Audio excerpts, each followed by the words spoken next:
एक महिला भक्त वृंदावन से बिहारी जी लेकर अपने घर आई और तभी बाहर से गोलू घर के अंदर आया और माँ से पूछता है कि माँ, ये कौन है? तो मैया ने बोला, ये भगवान है और ये ही हमारे मालिक हैं।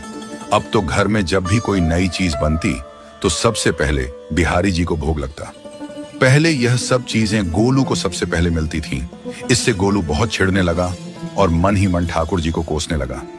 एक दिन गोलू की माँ काम पर जाते समय बोली, गोलू, यमुना जी से मटके में जल भरकर लाना। जब गोलू पानी भरने के लिए जाने लगा तो जाते जाते बिहारी जी को कहने लगा, खाने के लिए तो सबसे पहले तैयार रहते हो, लेकिन काम तो मुझे ही करना पड़ता है। अगर यहाँ रहना है तो काम करो। कहकर गोलू यमुना जी से जल भरने के लिए चल पड़ा। गोलू जब यमुना जी में जल भरने लगा तो उसने देखा कि यमुना जी के अंदर बिहारी जी विराजमान हैं और कह रहे हैं, ला गोलू, घड़ा हम भर देते हैं। गोलू उनको देखकर हैरान हो गया और बोला, नहीं नहीं, मैं अपने आप भर लूंगा। लेकिन ठाकुर जी ने उसके हाथ से घड़ा ले लिया और भरकर घर ले आए। गोलू घर आकर डर रहा था कि अगर माँ को पता लगा कि मैंने ठाकुर जी से काम करवाया है तो आज मेरी पक्की पिटाई होगी।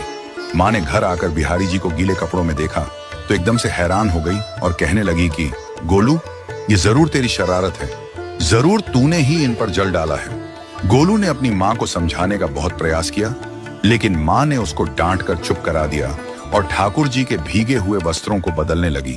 अगले दिन जब माँ ने गोलू को अनाज पिसवाने का काम दिया तो बिहारी जी फिर अनाज का कनस्तर ले आए और माँ को ठाकुर जी के वस्त्रों के ऊपर सूखा आटा पड़ा मिला। तो माँ ने फिर गोलू को डांटा कि तुझे पता नहीं कि ये हमारे भगवान हैं और तू भगवान के साथ शरारत करता है। आज तूने फिर इनके ऊपर आटा फेंका है। तो गोलू शपथ लेकर कहने लगा, नहीं माँ, मैंने कोई शरारत नहीं करी है। ये तो मेरे हाथ से गेहूं का कनस्तर लेकर खुद पिसवा कर आए हैं। गोलू की माँ आज बहुत गुस्सा हुई। अगले दिन फिर माँ बोली, बेटा गोलू, आज तुम्हारे बाबा बाहर गांव से वापस लौट आएंगे। बस आज का ही काम है, तुम जंगल से थोड़ी लकड़ियां ले आना। गोलू फिर डर गया, कहीं ठाकुर जी फिर मेरे पीछे ना आ जाएं। गोलू ने माँ को बोला कि मैं चला तो जाऊंगा, लेकिन बिहारी जी को समझा लो, वो मेरे पीछे ना आए। उसकी माँ हंसकर बोली, हाँ हाँ समझा दूंगी, तुम जाओ तो सही। गोलू जल्दी जल्दी लकड़ियां लेने जंगल में चला गया और माँ काम पर चली गई। लेकिन उस दिन माँ काम से जल्दी वापस आ गई और देखा बिहारी जी अपनी चौकी पर विराजमान नहीं है।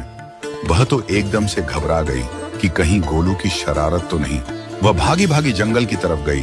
तभी उसने देखा कि गोलू के साथ एक इंसान लकड़ियों को लेकर घर आ रहा है। गोलू की माँ यह देखकर हैरान हो गई कि यह तो बिहारी जी हैं। ये क्या हमारे भगवान हमारा काम कर रहे हैं? इसका अर्थ गोलू ठीक कह रहा था। वह जल्दी जल्दी भागकर ठाकुर जी के पास गई और लकड़ियां उनके हाथ से लेते हुए उनके चरणों में गिरकर रोती हुई बोली, हे बिहारी जी, ये आप क्या कर रहे हो? मुंह गरीब का काम क्यों कर रहे हो? ठाकुर जी मुस्कुराते हुए बोले, हमें तो तेरे बेटे पर बहुत प्यार आता है। सब लोग हमें भगवान समझते हैं, लेकिन एक तेरा बेटा ही था जो हमको अपना मानता था। अपना मानकर वो हमें डांट भी देता था, हमारे साथ गुस्सा भी करता था, और जो हमें एक बार अपना मान लेता है तो हम उसके मान के लिए उसके ही हो जाते हैं। आपको ये स्टोरी कैसी लगी कमेंट में ज़रूर बताएं और राधे राधे ज़रूर लिखें। राधे राधे।